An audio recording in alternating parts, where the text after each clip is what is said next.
Hukum ngabuburit dalam Islam. Bismillahirrahmanirrahim.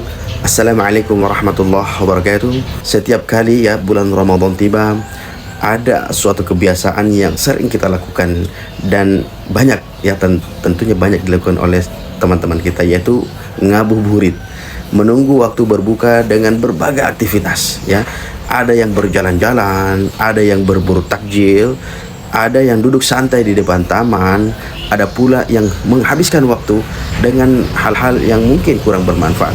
Nah, lalu bagaimana hukumnya ya, hukum ngabuburit dalam Islam? Ngabuburit itu asal hukumnya itu mubah, boleh ya, selama tidak melalaikan yang namanya ibadah. Nah, secara hukum asal ngabuburit adalah perkara yang mubah, yang dibolehkan selama tidak mengandung unsur kemaksiatan, tidak melalaikan ibadah. Allah Subhanahu wa taala berfirman, "Wa ja'alna al-laila libasa wa ja'alna an-nahara ma'asha." Dan kami jadikan malam sebagai pakaian dan kami menjadikan siang untuk mencari kehidupan.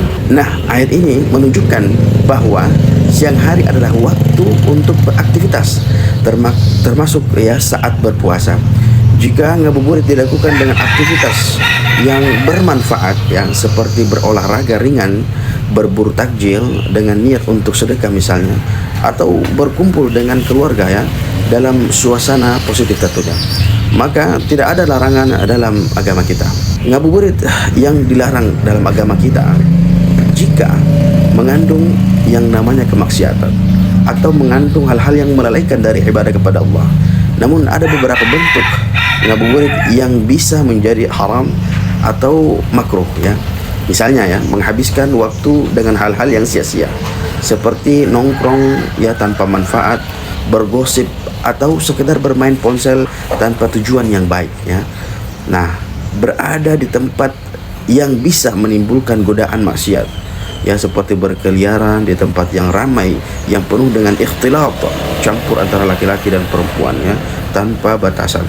Nah, melupakan ibadah sore hari seperti tidak berzikir, tidak berdoa menjelang berbuka, atau bahkan melewatkan sholat asar, naudzubillah ya, karena terlalu asyik ya ngabuburit. Nah, Rasulullah sallallahu alaihi wasallam bersabda, "Min husni islamil mar'i tarkuhu ma la ya'ni." Di antara tanda-tanda baiknya Islam seorang hamba adalah ia meninggalkan hal-hal yang tidak bermanfaat baginya. Bagaimana ngabuburit yang dianjurkan dalam agama kita? Ya tentunya mengisi waktu dengan hal-hal yang ada kebaikannya ya. Sebaliknya, jika ngabuburit ya diisi dengan hal-hal yang bermanfaat, yang insya Allah berpahala, maka ini sangat dianjurkan ya. Beberapa contoh ngabuburit yang baik ya, contohnya kita tadarus Al-Quran ya, mengisi waktu dengan membaca Al-Quran, mentadaburi Al-Quran ya, duduk di masjid berzikir atau menghadiri kajian ya, atau hanya sekedar berdiam di masjid dengan niat i'tikaf ya, i'tikaf ringan ya. Zikir, berdoa menjelang berbuka, karena ada doa orang yang berpuasa itu tentunya mustajab ya. Nah, membantu menyiapkan makanan berbuka terutama untuk orang tua ya, keluarga, atau berbagi dengan fakir miskin, sedekah takjil ya. Rasulullah sallallahu alaihi wasallam menganjurkan ya memberikan makanan berbuka kepada orang lain. Maka dalam sabdanya baginda Rasulullah sallallahu alaihi wasallam, "Man fattara sha'iman kana lahu mithlu ajrihi ghairu annahu la yanqusu min ajri shaimi syai'a."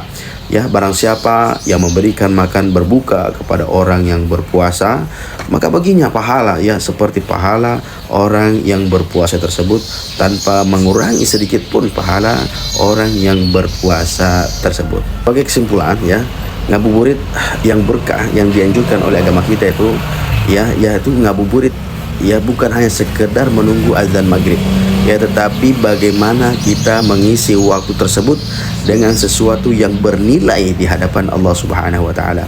Jika dilakukan dengan cara yang baik ya, ngabuburit bisa menjadi ladang pahala. Nah, tetapi jika digunakan untuk hal-hal yang sia-sia atau bahkan bermaksiat, naudzubillah, maka bisa kehilangan keberkahan bulan Ramadan-nya. Nah, mari kita manfaatkan ya waktu sore, waktu yang ngabuburit yang untuk menjelang berbuka puasa dengan memperbanyak ibadah, memperbanyak zikir, memperbanyak doa. Semoga Allah Subhanahu wa taala menjadikan Ramadan kita dengan penuh keberkahan dan ampunan. Amin amin ya rabbal alamin. Apabila Anda mendapatkan manfaat dari beberapa perkataan ini, maka jangan lupa untuk di-share, ya, dibagikan serta diberikan kepada orang-orang yang Anda cintai. Assalamualaikum warahmatullahi wabarakatuh.